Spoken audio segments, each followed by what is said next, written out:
ರಾಜ್ಯ ಕಾಂಗ್ರೆಸ್ನಲ್ಲಿ ಸದ್ಯ ಮುಂದಿನ ಸಿಎಂ ಯಾರು ಅಥವಾ ಸಿಎಂ ಬದಲಾವಣೆ ಆಗುತ್ತಾ ಅನ್ನುವಂತ ಚರ್ಚೆ ಸಿಕ್ಕಾಪಟ್ಟೆ ಜೋರಾಗಿ ನಡೀತಾ ಇದೆ. ಇದೆಲ್ಲದರ ನಡುವೆ ಯತೀಂದ್ರ ಸಿದ್ದರಾಮಯ್ಯ ನೀಡಿದಂತ ಒಂದು ಸ್ಟೇಟ್ಮೆಂಟ್ ಇದೀಗ ಅಲ್ಲೋಲ ಕಲ್ಲೋಲವನ್ನ ಸೃಷ್ಟಿ ಮಾಡಿದೆ. ಬಟ್ ಈಗಿರುವಂತ ಪ್ರಶ್ನೆ, ಯತೀಂದ್ರ ಸಿದ್ದರಾಮಯ್ಯಗೆ ನೋಟಿಸ್ ಅನ್ನ ಕೊಡುತ್ತಾ ಹೈಕಮಾಂಡ್ ಅನ್ನುವಂತ ಪ್ರಶ್ನೆ. ಯಾಕೆ ಅಂತಂದ್ರೆ ಈಗಾಗ್ಲೇನೆ ಕೆಲವು ಹಿರಿಯ ಸಚಿವರು ಅಂತ ಅನ್ನಿಸ್ಕೊಂಡವರನ್ನು ಕೂಡ ರಾಜೀನಾಮೆ ಕೊಡಿಸಿ ನೀವು ಮನೇಲಿ ಕುತ್ಕೊಳ್ಳಿ ಆರಾಮಾಗಿ ಅಂತ ಕಳಿಸಿದ್ದಾರೆ. ಕಾರಣ ಎಲ್ಲಿ ಬೇಕು ಅಲ್ಲಿ ಹೆಂಗ್ ಬೇಕು ಹಂಗೆ ಮಾತಾಡಿದಂತ ಹಿನ್ನೆಲೆಯಲ್ಲಿ ಪಕ್ಷಕ್ಕೆ ಡ್ಯಾಮೇಜ್ ಆಗುತ್ತೆ ಅಂತ. ಇನ್ನೊಂದು ಕಡೆಯಲ್ಲಿ ಕೆಪಿಸಿಸಿ ಅಧ್ಯಕ್ಷ ಡಿ.ಕೆ. ಶಿವಕುಮಾರ್ ಅವರು ತಮ್ಮ ಆಪ್ತರಿಗೇನೆ ತಾವು ಸಿಎಂ ಆಗ್ಬೇಕು ಅಂತ ಹೇಳಿದ ತಮ್ಮ ಆಪ್ತರಿಗೇನೆ ನೋಟಿಸ್ ಅನ್ನ ಕೊಟ್ಟಿದ್ದಾರೆ. ಶಿಸ್ತನ್ನ ಕಾಪಾಡಿ, ಶಿಸ್ತು ಕ್ರಮವನ್ನ ಕೈಗೊಳ್ಳಬೇಕಾಗತ್ತೆ ಅಂತ. ಇದೆಲ್ಲದರ ನಡುವೆ ಸಿಎಂ ಕುರ್ಚಿ ಬಗ್ಗೆ ಬಹಿರಂಗವಾಗಿ ಮಾತನಾಡಿದ್ದು ಯತೀಂದ್ರ, ಸಿಎಂ ಪುತ್ರ. ಸೊ ಸಿಎಂ ಕುರ್ಚಿ ಬಗ್ಗೆ ಮಾತನಾಡಿದ್ದಕ್ಕೆ ಶಿಸ್ತು ಕ್ರಮ ಹಾಕಿದ್ರೆ ಇವ್ರಿಗೂ ಜರುಗಿಸ್ಬೇಕಲ್ಲ, ಜರುಗಿಸ್ತಾರಾ ಅನ್ನೋ ಪ್ರಶ್ನೆ. ಯತೀಂದ್ರಗೆ ನೋಟಿಸ್ ಕೊಡಿಸುವುದಕ್ಕೆ ಡಿ.ಕೆ.ಶಿ ಆಪ್ತ ಶಾಸಕರು ಸಾಕಷ್ಟು ಪ್ರಯತ್ನವನ್ನ ಪಡ್ತಾ ಇದ್ದಾರೆ ಅನ್ನೋದ್ರ ಬಗ್ಗೆ ಚರ್ಚೆ ಶುರುವಾಗಿದೆ. ಎಲ್ರಿಗೂ ನೋಟಿಸ್ ಕೊಡ್ತೀರಾ ಅಲ್ವಾ? ಯಾರು ಮಾತಾದ್ರೂ ನೋಟಿಸ್ ಕೊಡ್ತೀರಾ ಅಲ್ವಾ? ಇವ್ರಿಗೂ ಕೊಡಿ ನೋಟಿಸು. ಪಕ್ಷದಲ್ಲಿ ಎಲ್ಲರೂ ಒಂದೇ ಅಲ್ವಾ? ಅವ್ರ ಪುತ್ರ ಇವ್ರ ಪುತ್ರ, ಅವರು ಇವರು ಅನ್ನೋದಿಲ್ಲ ಅಲ್ಲ. ಕಾಂಗ್ರೆಸ್ ಅನ್ನೋದಷ್ಟೇ ಇಂಪಾರ್ಟೆಂಟು. ಸೊ ಹೀಗಿರ್ಬೇಕಾದ್ರೆ ಯತೀಂದ್ರ ಅವ್ರಿಗೆ ಯಾಕೆ ನೋಟಿಸ್ ಕೊಡಬಾರ್ದು? ಅವ್ರು ಮಾತಾಡಿದ ತಪ್ಪಲ್ವಾ? ರಾಜ್ಯ ರಾಜಕಾರಣದಲ್ಲಿ ಏನ್ ಬೆಳವಣಿಗೆ ಆಗ್ತಾ ಇದೆ, ಏನ್ ಚರ್ಚೆಗಳಾಗ್ತಾ ಇದೆ, ಏನ್ ಸುದ್ದಿ ಆಗ್ತಾ ಇದೆ ಅಂತ ಗೊತ್ತಿದ್ದು ಜವಾಬ್ದಾರಿಯುತ ಸ್ಥಾನದಲ್ಲಿ ಇದ್ದು ಅವ್ರು ಯಾಕೆ ಈ ಸ್ಟೇಟ್ಮೆಂಟ್ ಕೊಡಬೇಕಾಗಿತ್ತು? ಸೊ ಹಾಗಾಗಿ ಅವ್ರಿಗೆ ನೋಟಿಸ್ ಕೊಡೋದಕ್ಕೆ ಹೇಳಿ, ಇಲ್ಲ ನೋಟಿಸ್ ಅನ್ನ ಕೊಡಿ ಅಂತ ಹೈಕಮಾಂಡ್ಗೆ ದೂರು ನೀಡೋದಕ್ಕೆ ಕೆಲ ಶಾಸಕರುಗಳು ಮುಂದಾಗಿದ್ದಾರೆ ಅನ್ನೋದ್ರ ಬಗ್ಗೆ ಚರ್ಚೆ. ರಾಜ್ಯ ಉಸ್ತುವಾರಿ ಸುರ್ಜೇವಾಲಾ ಮುಖಾಂತರವಾಗಿ ಡಿ.ಕೆ. ಬೆಂಬಲಿಗರು ಈ ತರದೊಂದು ಪ್ರಯತ್ನ ಪಡ್ತಾ ಇದ್ದಾರಂತೆ. ನಮಗೊಂದು ನಿಯಮ, ಬೇರೆಯವರಿಗೊಂದು ನಿಯಮವೇ? ಯಾಕಂದ್ರೆ ಡಿ.ಕೆ. ಆಪ್ತರಿಗೆ ಕೆಲವರಿಗೆ ನೋಟಿಸ್ ಕೊಟ್ಬಿಟ್ಟಿದ್ದಾರೆ ಆಲ್ರೆಡಿ. ನೋಟಿಸ್ ಕೊಡಿ ಅಂತ ಹೇಳಿದ್ದು ಕಾಂಗ್ರೆಸ್ನ ಕೆಲವು ಹಿರಿಯ ನಾಯಕರು. ಹೀಗಿರ್ಬೇಕಾದ್ರೆ ಯತೀಂದ್ರ ಅವ್ರಿಗೂ ನೋಟಿಸ್ ಕೊಡ್ಬೇಕಲ್ವಾ? ಪಕ್ಷಕ್ಕೆ ಇಷ್ಟು ಡ್ಯಾಮೇಜ್ ಆಗ್ತಾ ಇದ್ರು ಯಾಕೆ ನೋಟಿಸ್ ಕೊಡ್ತಾ ಇಲ್ಲ? ಹೈಕಮಾಂಡ್ಗೆ ದೂರು ನೀಡೋದಕ್ಕೆ ಡಿ.ಕೆ. ಆಪ್ತ ಶಾಸಕರು ಮುಂದಾಗಿದ್ದಾರೆ ಅನ್ನೋದ್ರ ಬಗ್ಗೆ ಇದೀಗ ಚರ್ಚೆ ಆಗ್ತಾ ಇದೆ. ಕಾಂಗ್ರೆಸ್ನಲ್ಲಿ ಈ ಬಣ ಬಡಿದಾಟ ಅನ್ನೋದು ಒಂದು ಇದೆ ಅನ್ನೋದು ಎಲ್ರಿಗೂ ಗೊತ್ತಿರೋ ವಿಚಾರ. ಸಿಎಂ ಆಪ್ತರು ಒಂದು ಕಡೆಯಲ್ಲಿ, ಇನ್ನೊಂದು ಕಡೆಯಲ್ಲಿ ಡಿ.ಕೆ.ಶಿ ಅವರ ಆಪ್ತರು. ಇದ್ರ ಮಧ್ಯದಲ್ಲಿ ಇನ್ನೂ ಇದೆ ಪರಮೇಶ್ವರ್ ಅವರ ಆಪ್ತರು, ಸತೀಶ್ ಜಾರಕಿಹೊಳಿ ಅವರ ಆಪ್ತರು ಅಂತ. ಸೊ ಮೇನ್ಲಿ ನಾವು ತಗೊಳ್ಳೋದಾದ್ರೆ ಸಿಎಂ ಆಪ್ತರು, ಡಿ.ಸಿ.ಎಂ ಆಪ್ತರು ಅನ್ನೋದಿದೆ. ಸಿಎಂ ಆಪ್ತರು ಏನಾದರೂ ಮಾತನಾಡ್ಬಿಟ್ರೆ ಡಿ.ಸಿ.ಎಂ ಆಪ್ತರು ಮತ್ತು ಬಾಯ್ ಬಡ್ಕೊಳ್ತಾರೆ. ಡಿ.ಸಿ.ಎಂ ಆಪ್ತರು ಏನಾದ್ರು ಮಾತಾಡ್ಬಿಟ್ರೆ ಸಿಎಂ ಆಪ್ತರು ಸಭೆ ಸೇರ್ತಾರೆ, ಮೀಟಿಂಗ್ ಮಾಡ್ತಾರೆ, ಮಾತಾಡ್ತಾರೆ, ಇದಕ್ಕೆ ಸಂಬಂಧಪಟ್ಟಂತೆ ನೋಟಿಸ್ ಕೊಡಿ ಅಂತ ಹೇಳ್ತಾರೆ, ಅಧ್ಯಕ್ಷ ಸ್ಥಾನ ಬದಲಾಗಬೇಕು ಅಂತಾರೆ, ಡಿ.ಸಿ.ಎಂ ಬೇಕು, ಇನ್ನೊಬ್ಬ ಡಿ.ಸಿ.ಎಂ ಬೇಕು ಅಂತಾರೆ, ಸಿಎಂ ಬದಲಾಗಬೇಕು ಅಂತಾರೆ, ಅಹಿಂದ ಸಿಎಂ ಅಂತ ಹೇಳ್ತಾರೆ, ನಾನಾ ಅಸ್ತ್ರಗಳನ್ನು ಪ್ರಯೋಗ ಮಾಡ್ತಾರೆ. ಈಗ ಸಿಎಂ ಪುತ್ರನೇ ಮಾತಾಡಿದಾರಲ್ಲ ಸ್ವಾಮಿ, ಇವ್ರಿಗೆ ನೋಟಿಸ್ ಕೊಡೋದು ಬೇಡವಾ? ನೋಟಿಸ್ ಕೊಡಿ. ಯಾಕೆ ಕೊಡಲ್ಲ? ಎಲ್ಲರಿಗೂ ಒಂದೇ ಥರದ ನ್ಯಾಯ ಇರಬೇಕು ಪಕ್ಷ ಅಂತ ಅಂದಮೇಲೆ ಒಬ್ಬೊಬ್ರಿಗೆ ಒಂದೊಂದು ನ್ಯಾಯ ಯಾಕೆ? ಸೊ ಇದು ತಪ್ಪಲ್ವಾ? ಇದು ಅನ್ಯಾಯ ಅಲ್ವಾ? ಮಾಮೂಲಿ ಶಾಸಕರು ಮಾತಾಡಿದ್ರೇನೆ ನೀವು ಬಿಡಲ್ಲ, ನೋಟಿಸ್ ಕೊಡ್ತೀರಾ. ನಾರ್ಮಲ್ ಸಚಿವರು ಮಾತಾಡಿದ್ರೇನೆ ನೀವು ಬಿಡಲ್ಲ, ನೋಟಿಸ್ ಕೊಡ್ತೀರಾ. ಅದರಲ್ಲಿ ಸ್ವತಃ ಖುದ್ದಾಗಿ ಸಿಎಂ ಪುತ್ರರೇ ಮಾತಾಡಿದ್ದಾರೆ ಅಂದಾಗ ಆ ಹೇಳಿಕೆಯ ಗಾಂಭೀರ್ಯತೆ, ಆ ಹೇಳಿಕೆಯ ತೂಕ ಎಷ್ಟಿದೆ ಅಂತ ಗೊತ್ತಿದ್ರು ಅವ್ರಿಗೆ ಯಾಕೆ ನೋಟಿಸ್ ಕೊಡ್ತಾ ಇಲ್ಲ ಅನ್ನೋದು ಇವ್ರುಗಳ ಪ್ರಶ್ನೆ. ಈ ಬಗ್ಗೆ ಮತ್ತಷ್ಟು ಮಾಹಿತಿಯನ್ನು ನೀಡ್ತಾರೆ ನಮ್ಮ ಪ್ರತಿನಿಧಿ ಶಿವ. ಹೌದು, ಇಂಥದ್ದೊಂದು ಚರ್ಚೆ ಯತೀಂದ್ರ ಅವರು ಮಾತಾಡ್ತಿದ್ದಂಗೆ ಕೇಳಿ ಬಂದಿದ್ದು. ಎಲ್ರಿಗೂ ಹೆಂಗೆ ನಡೆಸ್ಕೊಂತೀರೋ ಹಾಗೆ ನಡೆಸ್ಕೊಳ್ಳಿ. ಹಿರಿಯ ಸಚಿವರನ್ನೇ ರಾಜೀನಾಮೆ ಕೊಡಿಸಿ ಮನೇಲಿ ಕೂರಿಸಿದ್ದೀರಾ, ಕಾರಣ ಏನೇನೋ ಸ್ಟೇಟ್ಮೆಂಟ್ ಕೊಡ್ತಾರೆ, ಪಕ್ಷಕ್ಕೆ ಡ್ಯಾಮೇಜ್ ಆಗುತ್ತೆ ಅಂತ. ಯತೀಂದ್ರ ಅವ್ರ ವಿರುದ್ಧ ಯಾಕೆ ಆ್ಯಕ್ಷನ್ ಆಗಲ್ಲ? ಯತೀಂದ್ರ ಅವ್ರಿಗೆ ಯಾಕೆ ನೋಟಿಸ್ ಕೊಡಬಾರ್ದು ಅನ್ನೋದು ಈ ಬಗ್ಗೆ ಹೇಗೆ ಚರ್ಚೆ ಆಗ್ತಾ ಇದೆ. ನೋಟಿಸ್ ಕೊಡಬೇಕಾದ ಚಾನ್ಸಸ್ ಅಥವಾ ಸಾಧ್ಯಾನುಸಾಧ್ಯತೆ ಬಗ್ಗೆ ಹೇಳೋದಾದ್ರೆ ಯತೀಂದ್ರ ಅವರು ಸತೀಶ್ ಜಾರಕಿಹೊಳಿ ಮುಖ್ಯಮಂತ್ರಿ ಆಗ್ತಾರೆ ಅನ್ನುವಂತಹ ಹೇಳಿಕೆಯನ್ನ ಕೊಟ್ಟ ನಂತರ ರಾಜ್ಯ ಕಾಂಗ್ರೆಸ್ ನಲ್ಲಿ ಆಗ್ತಾ ಇರುವಂತಹ ಬೆಳವಣಿಗೆಗಳು ಮತ್ತಷ್ಟು ಹೆಚ್ಚಾಗ್ತಾ ಇದೆ.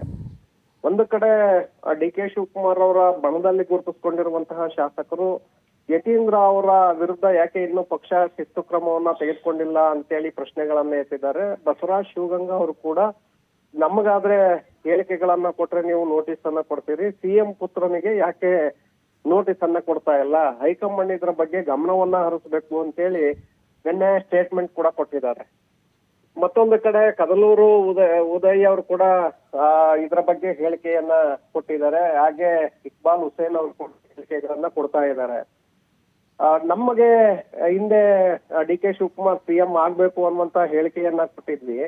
ಆ ಸಂದರ್ಭದಲ್ಲಿ ಕೆಪಿಸಿಸಿ ಶಿಸ್ತು ಸಮಿತಿಯಿಂದ ನಮ್ಗೆ ನೋಟಿಸ್ ಕೊಡ್ಲಾಗತ್ತೆ, ನೀವು ನಿಮ್ಮ ಹೇಳಿಕೆಗೆ ಸಂಬಂಧಪಟ್ಟಂತೆ ವಿವರಣೆಯನ್ನ ಕೊಡ್ಬೇಕು, ಇಲ್ಲದೆ ಹೋದ್ರೆ ಕ್ರಮವನ್ನ ತೆಗೆದುಕೊಳ್ತೇವೆ ಅಂತೇಳಿ ನೋಟಿಸ್ ನಲ್ಲಿ ಉಲ್ಲೇಖವನ್ನ ಮಾಡ್ತೀರಿ. ಆದ್ರೆ ಇಲ್ಲಿ ಯತೀಂದ್ರ ಅವರು ಈ ರೀತಿಯಾದಂತ ಸ್ಟೇಟ್ಮೆಂಟ್ ಅನ್ನ ಕೊಟ್ಟು ಕಾಂಗ್ರೆಸ್ ಮತ್ತೆ ಸರ್ಕಾರದ ಮಟ್ಟದಲ್ಲಿ ಡ್ಯಾಮೇಜ್ ಆಗ್ತಾ ಇದೆ. ಇವತ್ತು ಅದರ ಬಗ್ಗೆ ಪರ ವಿರೋಧ ಚರ್ಚೆಗಳು ಶುರುವಾಗಿದೆ. ಪ್ರತಿಪಕ್ಷಗಳು ಕೂಡ ಅದರ ಬಗ್ಗೆ ಮಾತನಾಡೋದಕ್ಕೆ ಹೊರಟಿದ್ದಾರೆ. ನವೆಂಬರ್ ಕ್ರಾಂತಿ ಅನ್ನುವಂತಹ ಚರ್ಚೆಗಳು ನಡೀತಾ ಇರುವಂತಹ ಈ ಬೆನ್ನಲ್ಲೇ ಯತೀಂದ್ರ ಅವರ ಈ ಒಂದು ಸ್ಟೇಟ್ಮೆಂಟ್ ಸಾಕಷ್ಟು ಮುಜುಗರವನ್ನ ಸೃಷ್ಟಿ ಮಾಡ್ತಾ ಇದೆ. ಆ ಕಾರಣಕ್ಕೆ ಯಾಕೆ ಹೈಕಮಾಂಡ್ ಇಲ್ಲಿ ಅವ್ರಿಗೆ ನೋಟಿಸ್ ಅನ್ನ ಇಶ್ಯೂ ಮಾಡಿಲ್ಲ, ಕೆಪಿಸಿಸಿ ಯಾಕೆ ಶಿಸ್ತು ಕ್ರಮವನ್ನ ತೆಗೆದುಕೊಳ್ತಾ ಇಲ್ಲ ಅನ್ನುವಂತ ಪ್ರಶ್ನೆಗಳನ್ನ ಎತ್ತಿದ್ದಾರೆ. ಇದೀಗ ಹೈಕಮಾಂಡ್ಗೆ ದೂರನ್ನ ಕೊಡೋದಕ್ಕೆ ಈಗ ಮುಂದಾಗಿದ್ದಾರೆ. ಮೇಲ್ ಮೂಲಕ ರಾಜ್ಯ ಉಸ್ತುವಾರಿ ಆಗಿರುವಂತಹ ರಣದೀಪ್ ಸಿಂಗ್ ಸುರ್ಜೇವಾಲಾ ಅವರಿಗೆ ಇವತ್ತು ದೂರನ್ನ ನೀಡಲಿದ್ದಾರೆ. ಈಗಾಗಲೇ ಅವರು ಧ್ವನಿಯನ್ನ ಎತ್ತಿದ್ದಾರೆ. ಒಂದು ವೇಳೆ ಹೈಕಮಾಂಡ್ ಕ್ರಮವನ್ನ ತೆಗೆದುಕೊಳ್ಬೇಕಾಗತ್ತೆ, ಇಲ್ಲದೆ ಹೋದ್ರೆ ನಾವು ಮಾತಾಡಬೇಕಾಗತ್ತೆ ಅನ್ನುವಂತ ಒಂದು ಪರೋಕ್ಷ ಎಚ್ಚರಿಕೆಯನ್ನ ಡಿ ಕೆ ಶಿವಕುಮಾರ್ ಅವರ ಆಪ್ತ ಬಣದಲ್ಲಿ ಗುರುತಿಸಿಕೊಂಡಂತಹ ಶಾಸಕರು ಈಗ ಕೊಟ್ಟಿದ್ದಾರೆ. ಯಾಕಂದ್ರೆ ಎಲ್ಲರಿಗೂ ಒಂದೇ ರೀತಿಯಾದಂತಹ ನ್ಯಾಯ ಇರಬೇಕು. ಪಕ್ಷ ಅಂದ ಮೇಲೆ ಯಾರು ಈ ರೀತಿಯಾದಂತಹ ಮಾತನ್ನಾಡ್ತಾರೆ, ಪಕ್ಷಕ್ಕೆ ಮುಜುಗರವನ್ನ ತರ್ತಾರೆ, ಡ್ಯಾಮೇಜ್ ಮಾಡ್ತಾರೆ, ಅಂತವ್ರ ಮೇಲೆ ಶಿಸ್ತು ಕ್ರಮವನ್ನ ತೆಗೆದುಕೊಳ್ಳದೆ ಹೋದ್ರೆ ಮತ್ತಷ್ಟು ಹೆಚ್ಚು ಮಾಡ್ತಾರೆ, ಅದು ಮತ್ತಷ್ಟು ಡ್ಯಾಮೇಜ್ ಆಗತ್ತೆ. ಈಗ ನಮ್ಗೆ ನೀವು ನೋಟಿಸ್ ಕೊಟ್ಟ ಮೇಲೆ ಅವ್ರಿಗೂ ಕೂಡ ನೋಟಿಸ್ ಅನ್ನ ಕೊಡ್ಬೇಕು ಅನ್ನುವಂತ ಒತ್ತಡವನ್ನ ಡಿ ಕೆ ಶಿವಕುಮಾರ್ ಬಣದಲ್ಲಿ ಗುರುತಿಸಿಕೊಂಡಿರುವಂತಹ ಶಾಸಕರು ಈಗ ಒತ್ತಡವನ್ನ ತರುವಂತ ಪ್ರಯತ್ನ ಮಾಡ್ತಾ ಇದ್ದಾರೆ. ಹೈಕಮಾಂಡ್ಗೆ ದೂರ ಕೊಡೋದಕ್ಕೆ ಈಗ ಮುಂದಾಗಿದ್ದಾರೆ. ಹೈಕಮಾಂಡ್ ಮೇಲೆ ಒತ್ತಡವನ್ನ ತರುವ ಮೂಲಕ ಯತೀಂದ್ರ ಅವ್ರಿಗೆ ನೋಟಿಸ್ ಅನ್ನ ಕೊಡಿಸ್ಬೇಕು ಅನ್ನುವಂತ ನಿಟ್ಟಿನಲ್ಲೇ ಪ್ರಯತ್ನಗಳನ್ನ ಮುಂದುವರಿಸಿದ್ದಾರೆ ನೀತಿ. ಶಿವ, ಈಗ ಹೌದು, ನೋಟಿಸನ್ನು ಕೊಡಬೇಕು ಅನ್ನೋದ್ರ ಬಗ್ಗೆ ಚರ್ಚೆ ಆಗ್ತಾ ಇದೆ. ನೋಟಿಸ್ ಕೊಟ್ಟರೆ ಎಲ್ರಿಗೂ ಒಂದೇ ಥರದ ನ್ಯಾಯ ಅನ್ನೋ ಮೆಸೇಜ್ ಪಾಸ್ ಆಗುತ್ತೆ. ಬಟ್ ಈಗಾಗಲೇ ಸಿ ಎಂ ಬದಲಾವಣೆ ಆಗಬೇಕು ಅನ್ನುವಂಥ ವಿಚಾರ ಬಂದಾಗಲೇ ಸಿ ಎಂ ಆಪ್ತರು ಸಾಕಷ್ಟು ಅಸ್ತ್ರಗಳನ್ನು ಪ್ರಯೋಗ ಮಾಡಿದ್ದು ಅಥವಾ ಅವ್ರುಗಳ ಸ್ಟೇಟ್ಮೆಂಟ್ ಕೊಟ್ಟಿದ್ದು ಪ್ರತೀಕವಾಗಿ ಡಿನ್ನರು ಅಥವಾ ಟಿಫನ್ಗೆ ಅಂತ ಸೇರಿದ್ದು ಈ ಥರದ್ದೆಲ್ಲ ನೋಡಿದ್ದೀವಿ. KPCC ಅಧ್ಯಕ್ಷರು ಬದಲಾಗಬೇಕು, ಇನ್ನೊಂದು DCM ಹುದ್ದೆ ಬೇಕು, ದಲಿತ ನಾಯಕರೇ CM ಆಗಬೇಕು ಅಂತ. ಈಗ ಯತೀಂದ್ರ ಅವ್ರಿಗೆ ಏನಾದ್ರು ನೋಟಿಸ್ ಕೊಟ್ಬಿಟ್ರೆ CM ಆಪ್ತರು ಕೂಡ ಸುಮ್ಮನೆ ಇರೋದಿಲ್ಲ. ಸೊ ಇದು ಕಾಂಗ್ರೆಸ್ನಲ್ಲಿ ಎಲ್ಲರನ್ನೂ ಸಮಾಧಾನ ಪಡಿಸೋದು ಅಷ್ಟು ಸುಲಭವೂ ಅಲ್ಲ. ಹಾಗಾಗಿ ಏನು ಬ್ಯಾಲೆನ್ಸ್ ಮಾಡ್ಬೋದು ಹೈಕಮಾಂಡ್, ಅಥವಾ ಯತೀಂದ್ರ ಅವರಿಗೆ ನೋಟಿಸ್ ಕೊಟ್ಟ ಮೇಲೆ CM ಆಪ್ತರ ರಿಯಾಕ್ಷನ್ಸ್ ಏನಿರ್ಬೋದು? ಇದು ತಾರಕಕ್ಕೆ ಇರಬಹುದಾದ ಸಾಧ್ಯತೆ ಇದೆಯಾ? ನೀತಿ, ಯಾಕಂದ್ರೆ ಯತೀಂದ್ರ ಅವರು ನಾನು ಮುಖ್ಯಮಂತ್ರಿ ಆಗ್ತಾರೆ ಅಂತ ಹೇಳಿ ಹೇಳಿಕೆಯನ್ನ ಕೊಟ್ಟಿಲ್ಲ. ಸಿದ್ದರಾಮಯ್ಯನವರ ನಂತರ ಸೈದ್ಧಾಂತಿಕವಾಗಿ ಯಾರು ಹಿಂದ ಹೋರಾಟವನ್ನ ಮುಂದುವರಿಸ್ತಾರೆ ಅನ್ನುವಂತ ವಿಚಾರದ ಬಗ್ಗೆ ನಾನು ಹೇಳಿದ್ದೇನೆ ಬಿಟ್ರೆ CM ಆಗ್ತಾರೆ ಅಂತೇಳಿ ನಾನು ಎಲ್ಲೂ ಕೂಡ ಹೇಳಿಲ್ಲ ಅಂತೇಳಿ ಈಗಾಗಲೇ ಸಮರ್ಥನೆಯನ್ನ ಮಾಡ್ಕೊಳ್ತಾ ಇದ್ದಾರೆ. ನಿನ್ನೆ ಮುಖ್ಯಮಂತ್ರಿಗಳು ಕೂಡ ಇದೇ ಸಮರ್ಥನೆಯನ್ನ ಮಾಡ್ಕೊಂಡಿದ್ದಾರೆ. ಹಾಗೆ CM ಆಪ್ತ ಬಳಗದಲ್ಲಿ ಇರುವಂತಹ ಸಚಿವ ಮಹದೇವಪ್ಪ ಇರ್ಬೋದು, ಪರಮೇಶ್ವರ್ ಇರ್ಬೋದು, ಎಲ್ಲರೂ ಕೂಡ ಸಮರ್ಥನೆಯನ್ನ ಮಾಡ್ಕೊಳ್ತಾ ಇದ್ದಾರೆ. ಯತೀಂದ್ರ ಅವರು ಹೇಳಿರೋದ್ರಲ್ಲಿ ಏನೂ ತಪ್ಪಿಲ್ಲ.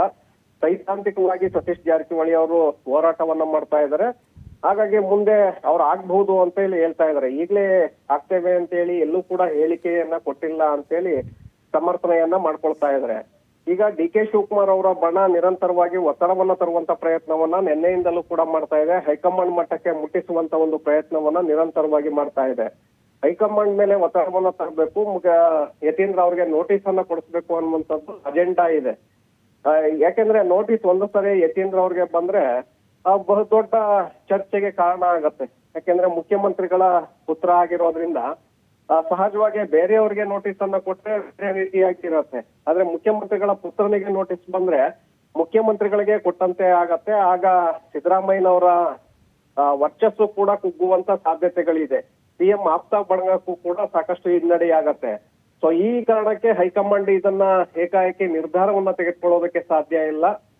ಒಂದು ವೇಳೆ ಏನಾದ್ರೂ ಆ ರೀತಿಯಾಗಿ ನೋಟಿಸ್ ಕೊಡುವಂತ ಒಂದು ಪ್ರಯತ್ನವನ್ನ ಮಾಡಿದ್ದೆ ಆದ್ರೆ ಕಾಂಗ್ರೆಸ್ ನಲ್ಲಿ ಮತ್ತಷ್ಟು ಬಣ ಬಡಿದಾಟ, ಸಂಘರ್ಷ, ಒಳ ರಾಜಕೀಯಗಳು ಹೆಚ್ಚಾಗತ್ತೆ. ಇದು ಪಕ್ಷಕ್ಕೂ ಕೂಡ ಡ್ಯಾಮೇಜ್ ಆಗತ್ತೆ, ಸರ್ಕಾರಕ್ಕೂ ಕೂಡ ಡ್ಯಾಮೇಜ್ ಆಗತ್ತೆ ನೀತಿ. ಓಕೆ, ಥ್ಯಾಂಕ್ ಯು ಶಿವ, ತಮ್ಮ ಡೀಟೇಲ್ಸ್ಗಾಗಿ.